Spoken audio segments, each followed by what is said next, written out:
Bismillahirrahmanirrahim. Assalamualaikum warahmatullahi wabarakatuh. Alhamdulillah wassalatu wassalamu ala Rasulillah wa ala alihi wa ashabihi wa man walah wala haula wala quwwata illa billah.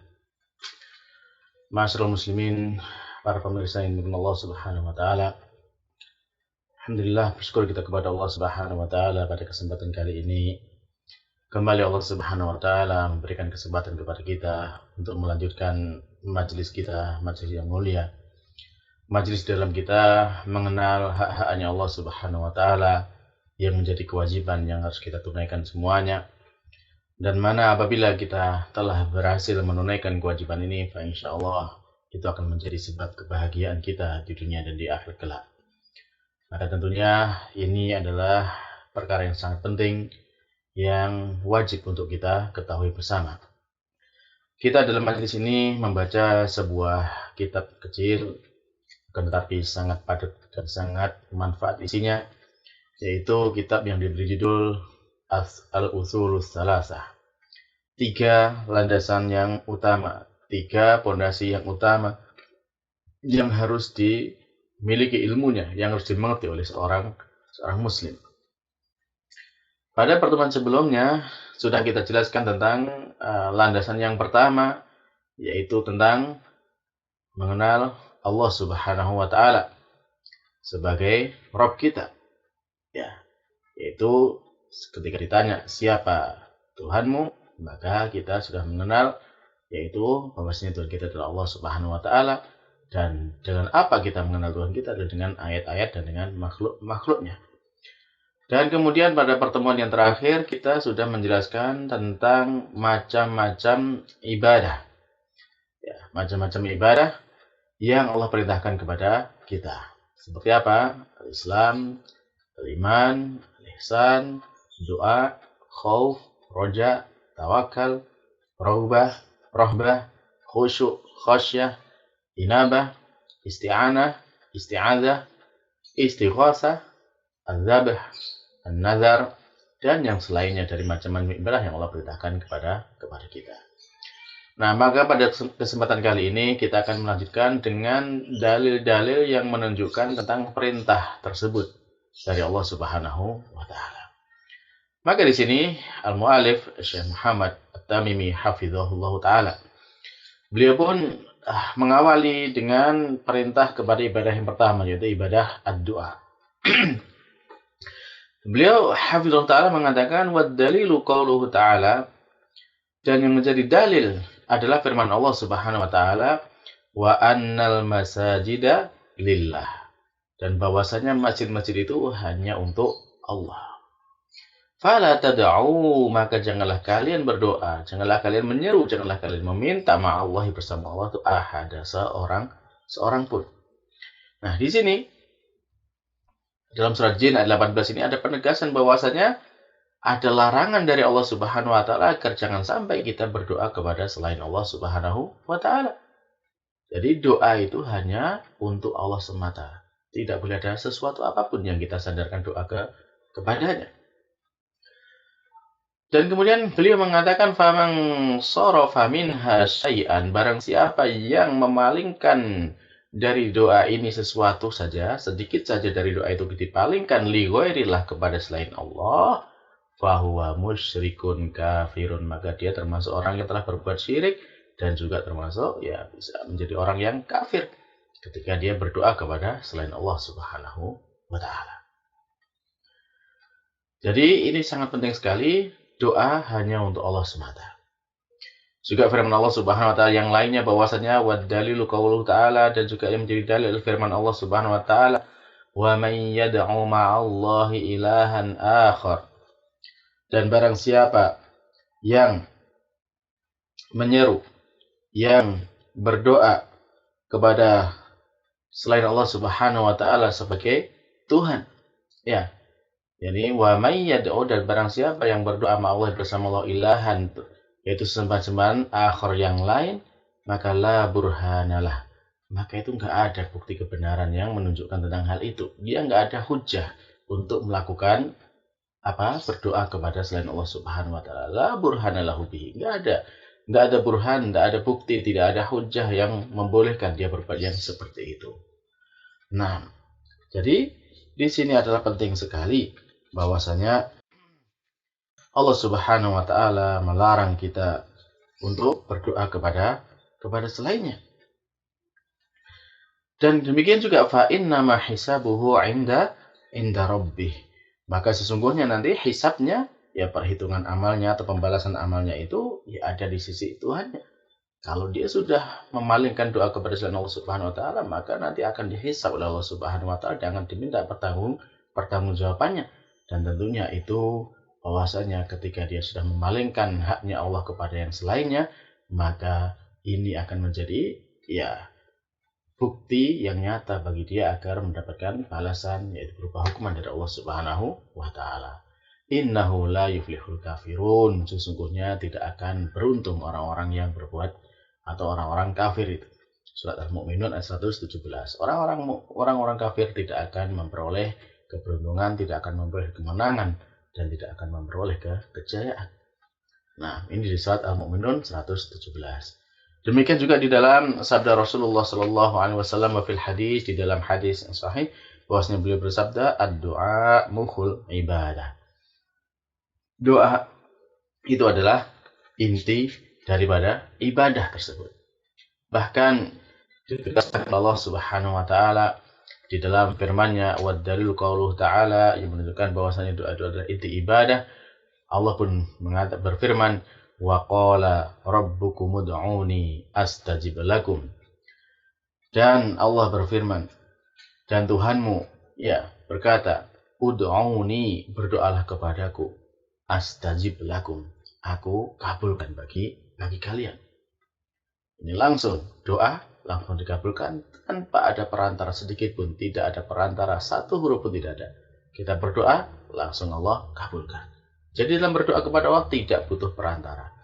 Innal ladzina yastakbiruna an ibadati, sesungguhnya orang-orang yang mereka itu menyombongkan diri dari beribadah kepadaku, sayadkhuluna jahannama dakhirin, mereka akan masuk ke dalam surga, sayadkhuluna jahannama dakhilin, mereka akan masuk ke dalam neraka jahanam dalam keadaan terhina. Surat Al-Ghafir ayat ke-60.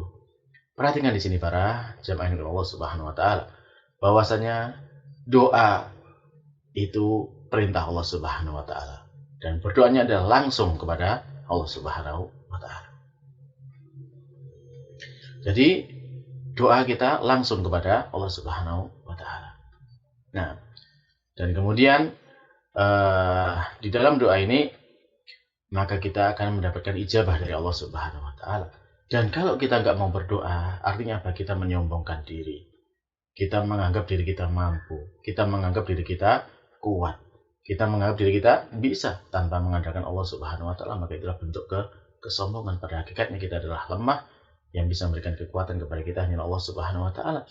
Maka senantiasa kita harus memohon pertolongan, meminta kepada Allah Subhanahu wa taala dalam segala hal, ibadah kita maupun yang lainnya, hajat kita mintakan kepada Allah Subhanahu wa taala. Karena ya orang-orang yang seperti ini merasa dirinya hebat, merasa dirinya mampu, tidak membutuhkan Allah Subhanahu wa taala, maka balasannya adalah sayadkhuluna jahannama dakhilin, mereka akan masuk ke dalam neraka jahanam dalam keadaan yang penuh hina. Surat Al-Ghafir ayat ke-60. Baik, berikutnya adalah tentang ibadah yang berupa khauf, yaitu rasa takut. Nah, di sini mu'allif menyampaikan sebuah dalil, wa dalilul khauf, dan dalil dari khauf ini adalah qauluhu ta'ala, firman Allah Subhanahu wa taala. Yang mana Allah berfirman, fala takhafuhum wa khafuni in kuntum mu'minin, Al-Imran 175.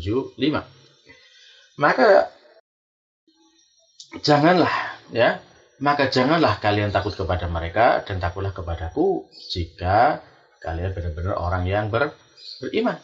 Jika kalian termasuk orang-orang yang beriman, ya maka takutnya itu hanya kepada Allah saja. Tidak usah takut kepada selain Allah Subhanahu wa taala. Ini menunjukkan dalam hal ini kalau kita yang memiliki rasa takut, tentunya hanya kepada Allah semata kita boleh mengaturkan rasa takut tersebut. Adapun yang menjadi kebalikan daripada takut adalah ar-roja wa dalilu roja, yang menjadi dalil tentang kita penuh harap, memiliki pengharapan, yaitu firman Allah Subhanahu wa taala, qauluhu ta'ala, faman kana yarju liqa'a rabbih falyamal amalan sholihan wa la yusyrik bi'ibadati rabbih ahada. Al-Kahfi 110. Dan barang siapa yang dia itu mengharap, ya, yang dia itu mengharap, yarju berharap, liqa'a rabbih untuk berjumpa dengan Tuhannya, falyamal, maka hendaklah dia beramal amalan sholihan, dengan amal-amal yang soleh, wala yusyrik, dan jangan sampai dia berbuat syirik bi'ibadati rabbih, dalam beribadah kepada Tuhannya itu dengan ahada, sesuatu apapun. Nah, jadi di sini masalah khauf dan roja ya menjadi hal yang penting untuk kita perhatikan, bahwasanya keduanya ini harus kita seimbangkan dan hanya boleh kita berikan hanya kepada Allah Subhanahu wa taala. Takut hanya kepada Allah dan berharap juga hanya kepada Allah Subhanahu wa taala. Baik. Berikutnya, wa dalilu at-tawakkul, dan dalil yang menjadi dalil dari tawakal. Ya, tawakal ini juga harus kepada Allah Subhanahu wa taala. Apa makna tawakal? Tawakal itu adalah kita menyandarkan, ya, atau bergantung ataupun bersandar kepada Allah semata. Dari apa yang telah kita usahakan, maka hasilnya kita serahkan kepada Allah Subhanahu wa taala. Ini namanya tawakal. Kita berusaha, tetapi hasilnya yang menentukan adalah Allah Subhanahu wa taala. Dan kalau demikian, yang menjadi dalil bahwasanya kita dalam bertawakal hanya kepada Allah adalah firman-Nya. Qauluhu ta'ala, firman Allah Subhanahu wa taala, wa 'alallahi fatawakkalu, dan hanya kepada Allah, ya, maka kalian bertawakallah. Ya, bertawakallah kalian hanya kepada Allah semata. In kuntum mu'minin, jika kalian termasuk orang-orang yang mukmin. Sekali lagi, bahwasanya tanda orang mukmin itu hanya bertawakal kepada Allah semata. Surat Al-Maidah ayat 23. Wa qauluhu, dan juga firman Allah yang lain yang menjadi dalil tawakal ini adalah firman Allah Ta'ala, wa may yatawakkal 'ala Allah fahuwa hasbuh. Dan barang siapa yang bertawakal kepada Allah, maka dia itu akan mencukupkan baginya. Surat At-Tolak ayat ketiga. Nah, di sini kalau kita bisa memasrahkan segala urusan kita kepada Allah Subhanahu wa taala, maka tentunya Allah adalah zat yang maha kuasa untuk mencukupi kebutuhan kita. Nah, dan berikutnya yaitu wadalilur raghbah war-rahbah wal khusyuk, yang menjadi dalil dari raghbah, rahbah dan khusyuk. Apa itu? Ar-raghbah. Raghbah ini adalah perasaan kita ingin untuk mendapatkan apa yang kita cintai. Ya. Apa yang ingin kita raih, yang kita suka untuk mendapatkannya. Ini adalah raghbah. Adapun rahbah, maka di sini adalah perasaan cemas akan kehilangan sesuatu yang, ya, perasaan cemas yang menjadikan kita itu ingin untuk menjauhi suatu perkara tersebut. Adapun khusyuk, ini adalah bentuk ketundukan kita, bentuk kita merendahkan diri hanya tentunya kepada siapa? Tentu kepada Allah Subhanahu wa taala. Yang mana dalil dari ketiga perkara ini terangkum dalam firman Allah Subhanahu wa taala.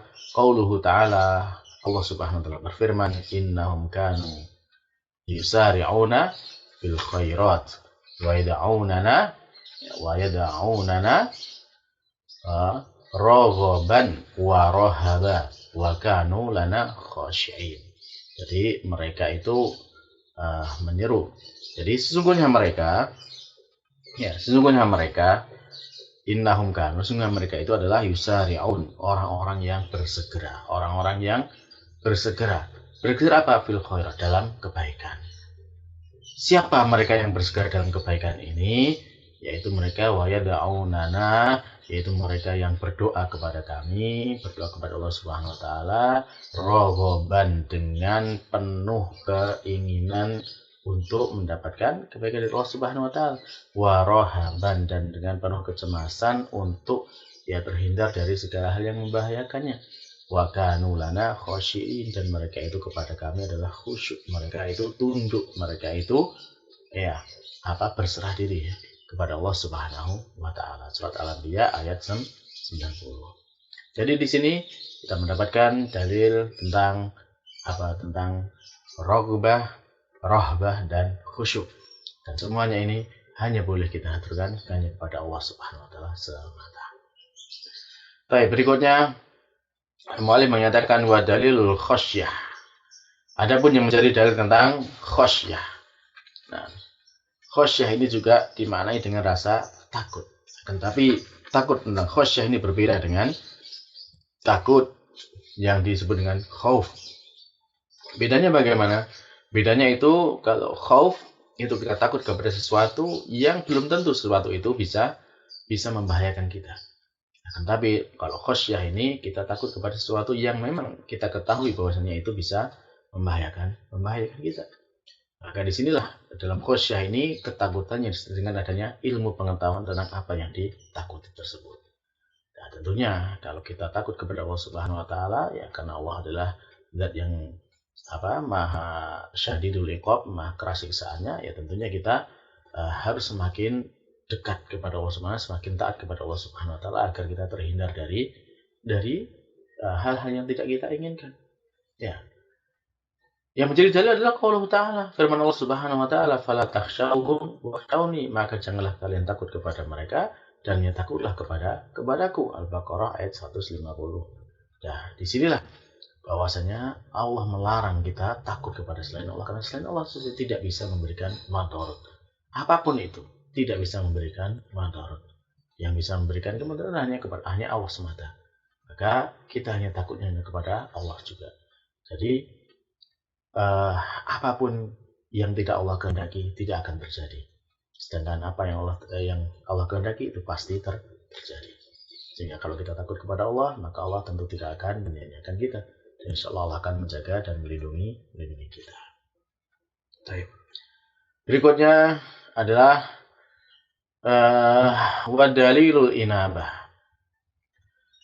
Dalil tentang inabah, yaitu kembali kepada Allah Subhanahu wa taala. Ada firman Allah Subhanahu wa taala, wa anibu ila rabbikum wa aslimu lah. Maka kembalilah kamu kepada Tuhanmu dan berserah dirilah kalian kepadanya. Az-Zumar ayat 54. Ini juga menunjukkan perintah dari Allah Subhanahu wa taala agar kita semua itu kembali kepadanya. Dan tentunya inabah ini adalah kita senantiasa kembali kepada Allah Subhanahu wa taala, senantiasa kita terus mendekat kepada Allah Subhanahu wa taala dalam segala keadaan kita. Nah, dan di sini dalam berinabah ini kita senantiasa harus menggantungkan, yaitu kita harus masrahkan diri kita kepada Allah Subhanahu wa taala. Baiklah para pemirsa yang Allah Subhanahu wa taala, mungkin pada pertemuan kali ini kita cukupkan dulu sampai kepada masalah inabah ini ya. Dan insya Allah nanti pada pertemuan berikutnya kita lanjutkan dengan pembahasan yang lainnya, yaitu dalil-dalil dari ibadah yang lain seperti isti'anah, isti'adah, istighosah, menyembelih, dan juga nazar. Sebelum kita masuk kepada dasarnya atau landasan yang kedua. Baik, demikian yang bisa kita sampaikan pada kesempatan kali ini. Ada benarnya itu datangnya dari Allah Subhanahu wa taala, adapun ada kekurangan dan kesalahan itu adalah dari kelemahan Anda sendiri. Mohon ampun kepada Allah Subhanahu wa taala. Semoga Allah mengampuni Anda dan juga menjaga kita semuanya dari segala macam kesalahan. Dan kita tutup majelis kali ini dengan doa kafaratul majelis. Subhanakallahumma rabbana wa bihamdika asyhadu an la ilaha illa anta astaghfiruka wa atubu ilaik. Wassalamualaikum warahmatullahi wabarakatuh.